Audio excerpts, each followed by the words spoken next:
Have you ever noticed that many high-rise buildings in New York, London, or Tokyo don't have a 13th floor? They go from 12 straight to 14. Architects call it triskaidekaphobia, the fear of the number 13. Most people think it's just a harmless superstition. But tonight, I'm gonna tell you the story of Ethan, a courier who discovered the terrifying reason why that floor remains hidden. This is the story of the 13th floor experiment. If you're watching this late at night, make sure your door is locked. Ethan was a veteran delivery rider in a city that never sleeps. It was a Tuesday, 2:47 a.m. Rain was lashing against his visor when a high-priority notification popped up on his screen. No customer name, no tip amount, just a drop-off location. The Blackwood Manor, a Gothic apartment block that looked like a jagged tooth against the city's skyline. The package was small, wrapped in heavy brown paper, and cold, extremely cold. When Ethan arrived at the lobby, the air felt thick, like he was breathing underwater. The elevator was a cage of rusted iron. He stepped inside and looked at the panel. There it was. Between 12 and 14, a small hand-painted button with the number 13. It wasn't supposed to be there. Against his better judgment, he pressed it. The elevator didn't move up. It groaned and moved sideways. When the doors opened, Ethan wasn't in a hallway. He was in a tunnel of flickering fluorescent lights. The walls were covered in peeling gray wallpaper. There were no apartment doors, just one heavy steel door at the very end. Hanging from the handle was an old cassette player. Ethan placed the package on the floor and noticed his phone had no signal. Suddenly, the cassette player clicked. A voice, gravelly and distorted, filled the corridor. "Ethan, look at your screen. Do not look behind you." His phone buzzed. A video file. He opened it. It was a live stream of his own apartment. He saw his wife Sarah sleeping peacefully, but standing right over her was a tall, shadow-like figure wearing his own delivery jacket, holding a kitchen knife. The tape recorder spoke again. "The loop is active, Ethan.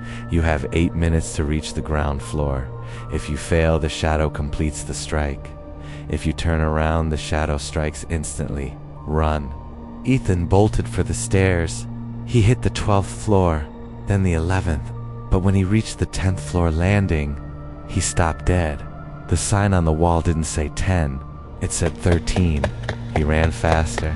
9, 8, 7. Every landing, every sign, every floor was 13. He was trapped in a vertical labyrinth. The air was getting thinner.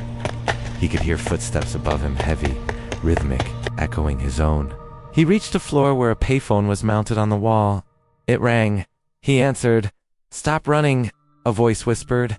It was his own voice, but it sounded decades older. "The more you run, the faster the shadow moves. Break the rhythm, Ethan. Break the..." The line went dead with a sound of bones snapping. Ethan reached a hallway lined with mirrors. He kept his eyes glued to the floor, remembering the rule, don't look back. But in the reflection of the glass, he saw him. The man in the delivery jacket, the man with the knife. The figure was only 3 feet behind him in the reflection. But when Ethan looked at the empty space behind him, forgetting the rule in his panic, there was nobody. He turned back to the mirror, and the figure was now touching the glass from the inside. It had Ethan's face, but the eyes were hollow, bleeding black ink. Ethan realized the figure in the mirror wasn't a ghost. It was him from 5 minutes in the future. The 13th floor wasn't a place. It was a time glitch. In a frenzy of terror, Ethan grabbed a fire extinguisher and smashed the mirror. The glass shattered, and for a second, time stopped. He saw a version of himself standing in his own bedroom, holding the knife over Sarah. He realized he was the one in the video. He wasn't the victim. He was being molded into the killer. The elevator doors opened at the end of the hall. Ethan ran inside, desperate to escape. The doors closed. He felt the elevator plummeting. When the doors finally opened, he was back in the lobby. The sun was rising. He checked his phone. No video, no missed calls. He rushed home, burst into his bedroom and saw Sarah sitting up, drinking coffee. "Ethan, you're shaking," she said, concerned. I had a nightmare," he panted, hugging her. As he hugged her, his hand brushed against his jacket pocket. He felt something cold. He pulled it out. It was a cassette tape.